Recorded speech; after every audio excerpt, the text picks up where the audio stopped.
In a world of seemingly accelerating change, and whether that be technology or AI to political or economic uncertainty, it's easy to just say, you need to be more adaptable. But real adaptability isn't a personality trait, it's a skill you can build. In today's episode, I'm going to share a real client story that shows you how being clear about your mission and goals and strategies puts you in a position to be more adaptable and to adapt intelligently, not reactively, in your law practice. You're listening to the Agile Attorney Podcast, powered by Agile Attorney Consulting. I'm John Grant, and I help legal professionals of all kinds build practices that are more profitable, sustainable, and scalable for themselves and the communities they serve. Ready to become a more agile attorney? Let's go. Hey everyone, welcome back. So this week, I want to talk about something that certainly has been on my mind a lot lately, and I think has kind of been out in the zeitgeist of legal practice in general. And that's this notion of how to build a more adaptable law practice. And, the drivers behind that question are no surprise. We're in this era of seemingly accelerating technological change and, the advent of generative AI and all the things that it's doing to potentially drive efficiency into law practice, although not without its limitations, obviously. And then we've sort of got all of this societal and political and economic uncertainty and change happening right now, especially in the US. And how we adapt in light of all of those things is, I think, something that's weighing pretty heavily on all of our minds. And I want to try to use this episode to get past sort of some of the problem that you see on maybe LinkedIn and other social media where, it's easy for people to be like, oh yeah, we have to be more adaptable. And of course we have to be adaptable. That's like a no-brainer, but they sort of treat adaptable as if it's this innate trait that people have as opposed to a learnable skill. And so I want to unpack a little bit about my approach to adaptability, which of course is a close cousin to agility. And, really a lot of the purpose of the agile and lean and other systems thinking methods that I use and teach are about being able to be adaptable, responsive, flexible, agile, nimble, whatever adjective you want to use in light of changing circumstances. It's actually one of the challenges of being an expert and having expertise in a particular subject matter or with a particular way of working is that having to adapt actually sort of causes us to maybe call our expertise into question. And that can be a little bit challenging for people, especially if a lot of your identity is wrapped up in being an expert. And so, one of the things, and again, I don't want to devolve into just be different. That's obviously not helpful. But I think that a certain amount of openness to change and recognition that change is just inevitable, right? It's part of living in the world. It's part of doing business. It's part of working with people. And so let me put it this way, where we're really clear on what our expertise is and what sorts of problems we're able to help solve and even our tools and techniques for solving those problems without getting too ossified or too rigid in the individual steps we take. Because again, new information, new technology, et cetera, has an opportunity to change that. And part of the reason this is on my mind is I think it was actually sort of a hidden common theme from my last two episodes. So you're going back to my chat with Carolyn Elephant in terms of her work and her advice and really her purpose around helping lawyers launch their own practices and why that's such a good idea. And it was a good idea 20 years ago when she first started doing it, and it's still a good idea today, even though the details have changed.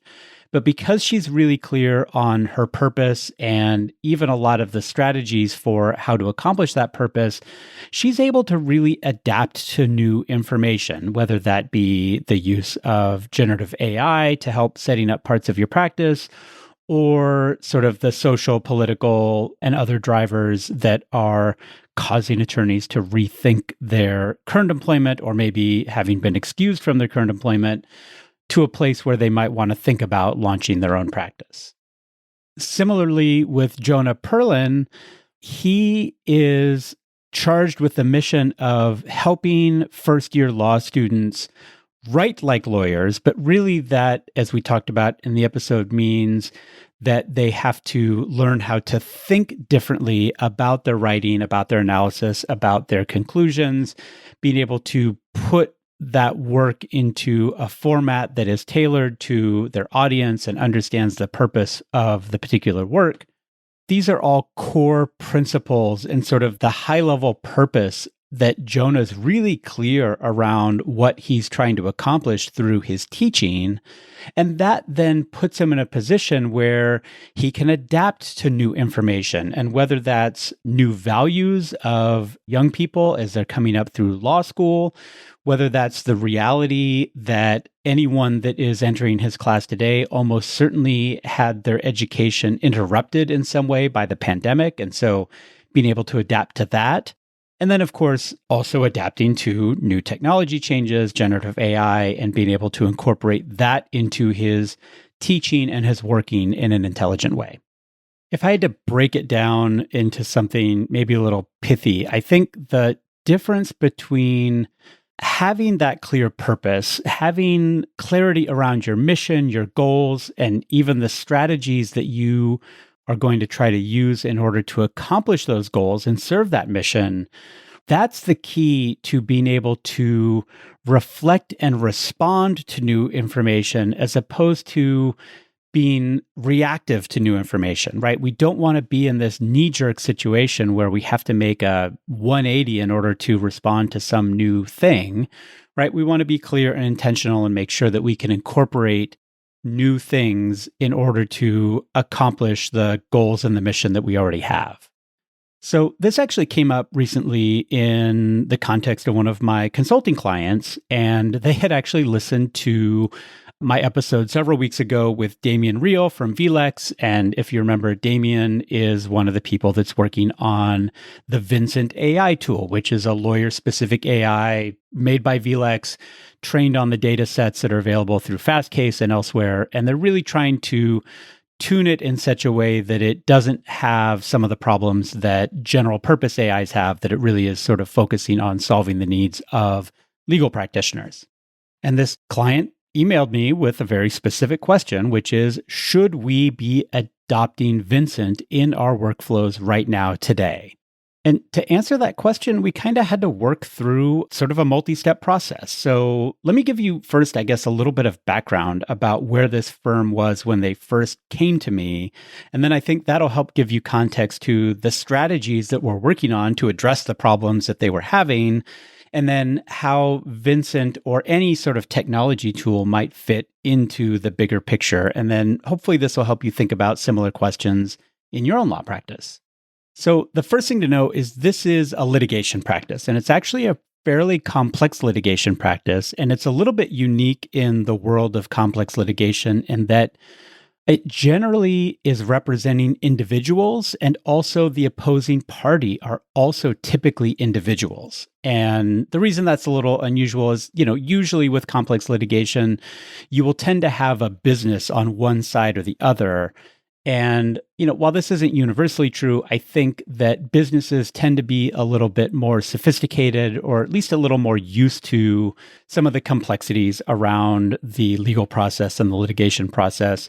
With individuals, there is often more emotion involved and also kind of less familiarity with the overall process. So, the firm has to do more work keeping the client informed, keeping them engaged, sort of keeping them as calm as possible so that the firm can do the work that they need to do in order to reach the outcome the client is hoping to achieve. And when they first came to me, this firm was very much a victim of their own success. And so, like many law practices, the reason they reached out to me is they simply were feeling overwhelmed, right? They were doing good work for clients that led to more demand for their work. It's in an area of law that not a lot of lawyers like to practice in, and so they're getting a fair number of referrals.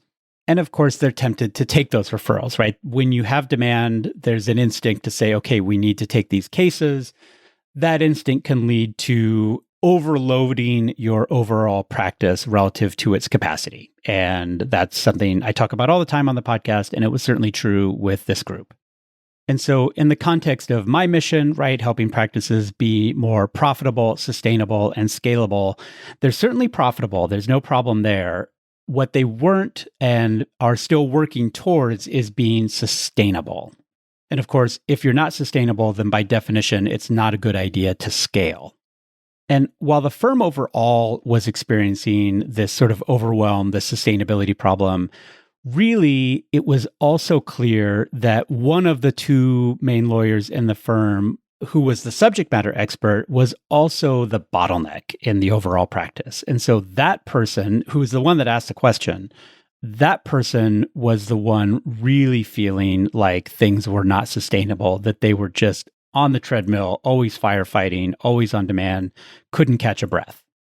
And so a lot of our early work, as it often is with my consulting practice, was focused on getting that practice from the roiling boil to the gentle simmer. And there's a few ways that we did that. One of them was the intake pause, which you've heard me talk about before. And that's just reflecting this idea that if the bathtub is already overflowing, yeah, we've got to do some work on the drain, but the best first thing you can do is turn off the tap.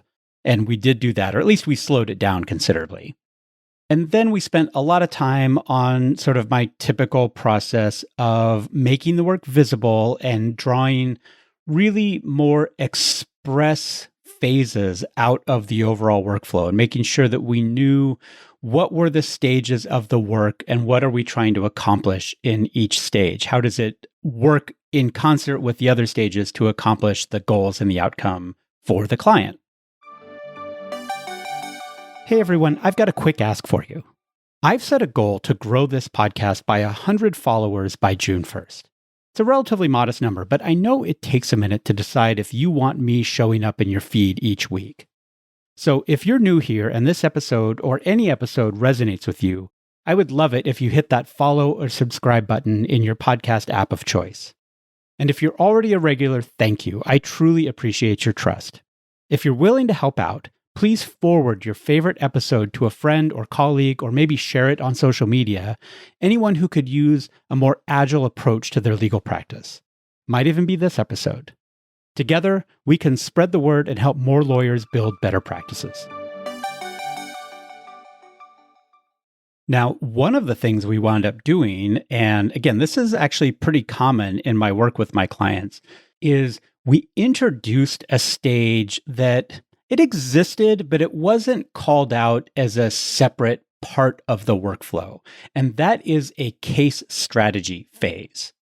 And this is something I run into a fair bit, especially with smaller firms as they're starting to grow, is that when it's a smaller group and you have a smaller number of clients, smaller number of people, it is maybe not advisable, but it's relatively straightforward to sort of hold the strategy for each of your cases in your head. So it's not that they're not doing a strategy, it's that the strategy isn't made explicit, right? There isn't sort of a working document that you can turn to. And that's actually another one of the key things that I do and that I sort of insist upon is once we've defined workflow stages inside of a law practice, I really like there to be a clear deliverable for each stage, right? Something tangible that you can turn to and say, yes, that's the output from this particular phase of work. And so I think what was happening with respect to case strategy is, again, the team was thinking about strategy. It wasn't like they didn't have one, but there wasn't an output. There wasn't a deliverable. And so part of what we've been working on is coming up with what does that deliverable look like. And in this case, it's not actually a formal strategy document. It's not super detailed. We're kind of starting simple with effectively a case strategy outline that allows us to at least gather the information, sort of make the assumptions explicit in terms of what we think is going to happen, why we have those assumptions, what information informs them, and then also what other information do we need to find in order to either confirm or maybe invalidate some of the early assumptions we've made.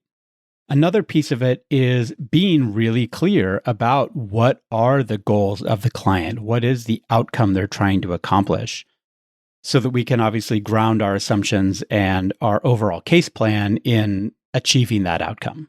Now, one of the things that's interesting and actually I think really useful about that process, particularly of documenting assumptions, and I talk about this sometimes in the context of the lean startup and these other notions that I work with, is that the hardest part of validating your assumptions is recognizing when you've made one. And so part of what this strategic plan outline does is forces the attorneys involved to actually document and state these are the things we believe are true based on this information, but also recognizing that, okay, some of this is an assumption because I don't have all the information. I need to go get some more in order to prove or disprove this particular line of thinking. And none of this is rocket science, right? I mean, like I said, most attorneys are doing some form of strategy evaluation. But I think, again, this process of making it explicit, of giving it an individual phase, introduces a couple of things, right? Number one is it forces us to be clearer about, well, in order to create this strategy outline, what specific information do we need, right? What do we need to hear from the client? What documentation do we want to see? What parts of legal research might we need to do in the early phases in order to really make sure that this first pass strategic outline, and it is that, right? It's a first pass, but that we get it as accurate as we can based on the information that we have. And then we can develop a plan for improving our understanding of the case and the facts and the personalities and everything else in order to accomplish the client's goals. And what's interesting is that strategic outline may not even be something that the client sees, although it can be the basis of something the client sees. So once you've got this documentation, number one, it makes it way easier for the firm to coordinate. And this is especially true now that they're starting to add more attorneys. So part of the overall story in terms of the overwhelm is, yes, we're doing this process improvement work, but we're also adding capacity to the firm. And I think they're up to 6 or 7 attorneys now and sort of an equivalent number of support team members in order to deal with all of the demand that they're getting. And of course, when you add new resources, new members to the team, yes, you get some capacity, but you also introduce some communication and some coordination challenges. And so part of what this strategic outline does is help solve for those. It makes it really clear. Number one, everyone in the firm is creating an outline to the same standard, the same specifications. So the outline is a document that we recognize as something that is appropriate to this firm. And then because we have that commonality, that standardization, then it makes it easier for anyone in the firm to sort of get up to speed on a particular matter. And that, again, helps with the coordination and the communication overhead that comes from adding resources, right? That's just a natural part of growth. The other thing we gain by calling out this strategy planning or this develop initial strategy plan as a discrete phase in the early part of the team's workflow is now for all of the downstream stages, right? And whether that's the pre-litigation letter writing, demanding, et cetera, whether that's early phase litigation, the pleadings, whether that's once we get a little deeper into discovery, each of those phases, yes, is designed to accomplish an outcome if we can, but it's also designed to improve our information about the case. And what that means is that sometimes the deliverable coming out of those future stages, there might be some individual deliverables as well, right? If you're filing pleadings, obviously you're going to produce some pleadings, but there also is the deliverable of updating the strategic outline.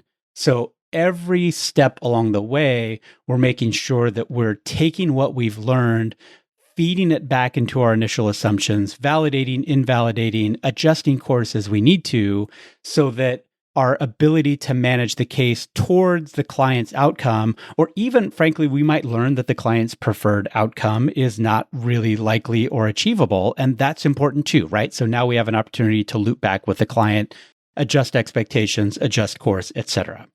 But the key thing about having this tangible document is it now becomes a resource that we continually refine through the process of the litigation.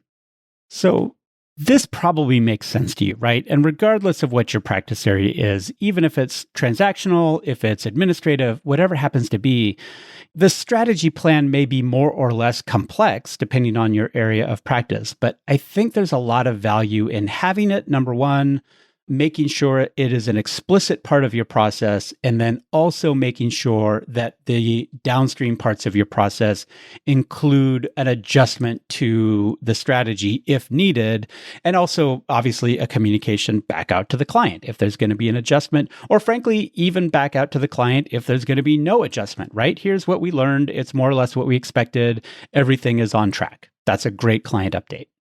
Here's sort of the twist, I guess, when it comes to adaptability in terms of your overall law practice, right? So that's adaptability within the context of an individual case or matter.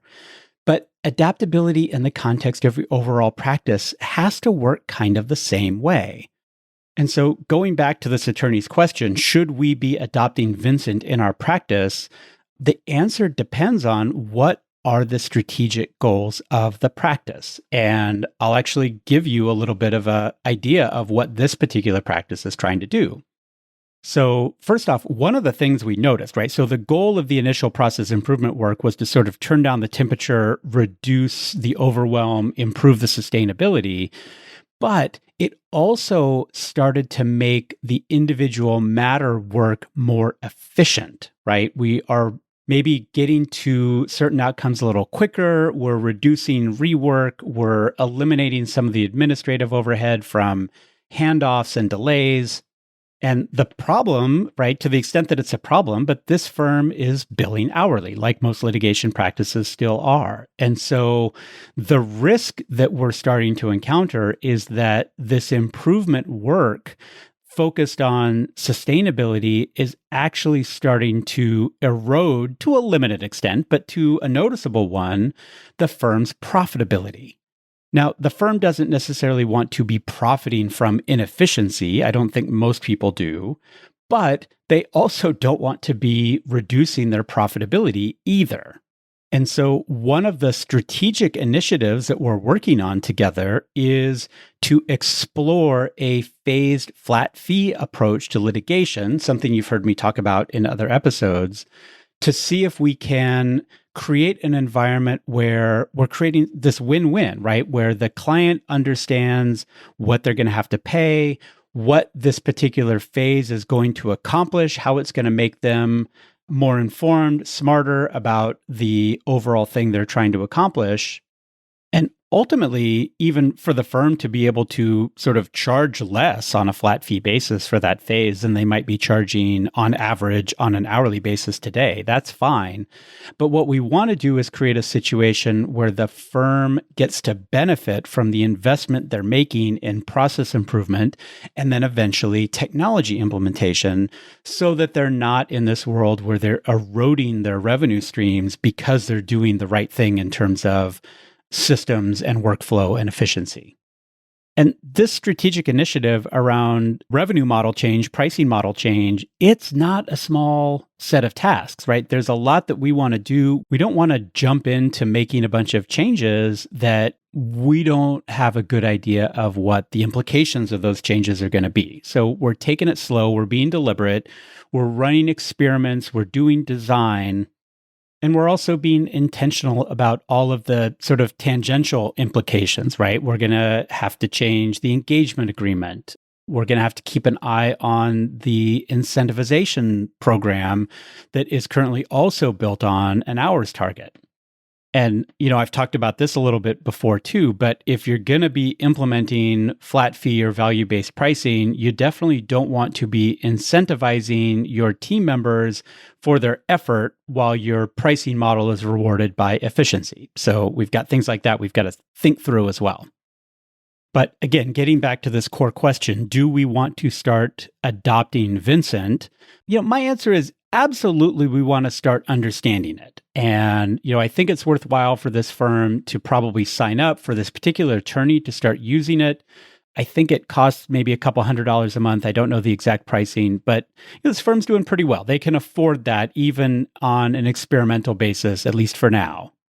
And I think that strategically, right? So one of our other strategic plans right now, or sort of initiatives, is to continue to work to make sure that this one attorney is less and less of a bottleneck in terms of the firm's overall work. And so one of the things that could be really useful right now for Vincent or any other technology system, it doesn't just have to be that one, is if the tool can help this attorney improve their personal throughput and be able to get matters off of their plate and back out onto other members of the team, then it probably is worthwhile, right? We do want to make sure that the cases are flowing smoothly, that they're not getting stuck, and specifically that they're not getting stuck for want of a resource in the form of this particularly skillful attorney. But we have to balance that against this other strategic initiative around making sure that we don't drive too much revenue and therefore some profitability out of the practice before we've changed our revenue model, so that we can create that win-win with the client and make sure that we're not getting harmed by these investments in efficiency, as opposed to just sort of chipping hours out of the overall system.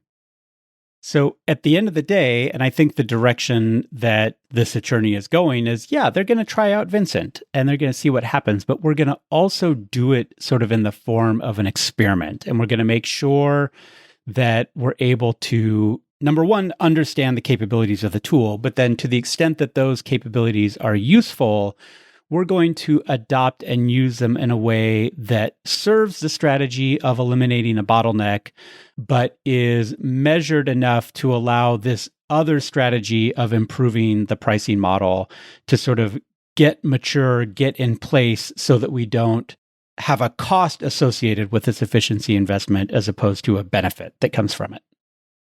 All right, I'm going to leave it there. I'm going to put in another quick plug for my Agile Attorney Pocket Guide to Law Firm Strategic Planning, because I think it's a really good resource to help you think through the strategy planning process inside of your own practice. And so if you haven't picked that up already, if you go to agileattorney.com/SPS, that will get you a link to go do that. If you do get that book, or if you've already read through that book, I would love to get your feedback. A few of you have written me already, but I'm thirsty for more. So if you have thoughts, criticisms, I can take it.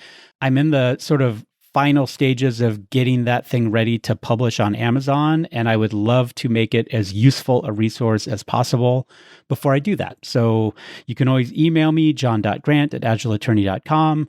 I'm happy to sort of do a quid pro quo with you if you want to chat a little bit about your practice or maybe questions about how to implement strategy. I'm all ears, and I'm going to be helpful and hopefully give you some good thoughts and advice around that as well. If you do want to just chat with me about your practice, you can also set up a call with me if you go to agileattorney.com/discovery. That'll get you to my scheduler, and I love talking about this stuff, so I'd be happy to chat about your particular practice with you. I'm also putting the finishing touches, or at least the initial finishing touches, on the light version of the Agile Attorney community. And so if you have already gotten the law firm book, you might have a login to the community already. But either way, you can get one for free if you go to agileattorney.com/join. That will get you to either the login page or the sign up page, depending on which one you need. And one of the other things that's in the community that you might find useful on this topic is a one-page canvas. And if you're familiar with the business model canvas or the lean canvas, you'll recognize this approach. But it's basically a one-page worksheet to help you think through your practice model for different practice areas inside of your law firm. So another good tool inside the community. As always, if you have questions for me or topics you'd like to hear me cover, you can reach me at john.grant@agileattorney.com. This podcast gets production support from the amazing team at Digital Freedom Productions, and our theme music is Hello by Lunara. Thanks for listening, and I will talk to you next week.